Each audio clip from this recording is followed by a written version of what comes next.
सालों पहले एक नगर का राजा अपने राज्य में रात को अपना रूप बदलकर घूमता था।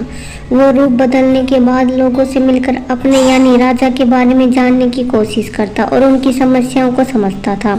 एक रात जब वह नगर घूम कर आया तो अचानक जोर से बारिश होने लगी। उसने देर किए बिना एक गरीब को घर का दरवाजा खटखटाया। राजा के दरवाजा खटखटाने के बाद घर से एक व्यक्ति निकला। वह एक गरीब किसान था जो अपनी पत्नी और बच्चों के साथ रहता था। बारिश तेज थी तो किसान ने राजा को अंदर आने के लिए कहा। राजा ने घर में जाने के बाद पूछा, क्या आप मुझे कुछ खिला सकते हैं? मुझे बहुत तेज भूख लगी है।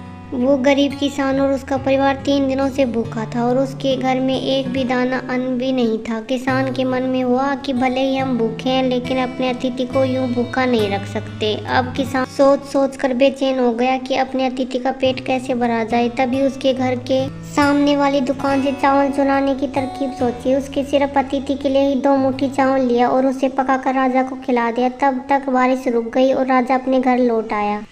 दूसरे दिन दुकान का मालिक अनाज की चोरी की शिकायत लेकर राजा के पास पहुंचा। राजा ने दुकान के मालिक और उस गरीब किसान को अपनी सभा में प्रस्तुत होने का आदेश दिया। सबसे पहले सभा में पहुंचने किसान ने राजा के सामने जाकर अपनी चोरी के इल्जाम कबूल कर लिया और बीती हुई रात की पूरी बात राजा को बता दी। किसान राजा से कहता है कि मैंने चोरी की लेकिन मेरे परिवार ने उस अनाज का एक निवाला भी नहीं खाया।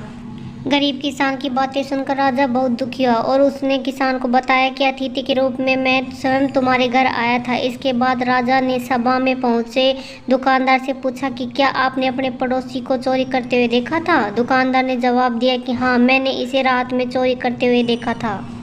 दुकानदार की बात सुनने के बाद राजा कहता है कि इस चोरी के लिए मैं पहले जिम्मेदार हूँ और फिर दूसरा तुम हो, क्योंकि तुमने अपने पड़ोसी को अनाज की चोरी करते हुए देखा मगर कभी उसके भूखे परिवार को नहीं देखा। तुम अपने पड़ोसी होने का धर्म बिल्कुल निभा नहीं पाए। इतना कहने के बाद राजा ने दुकानदार को सभा से जाने के लिए कह दिया और किसान के अतिथि निष्ठा भाव को देखकर उसे 1000 सोने के सिक्के इनाम में दिए।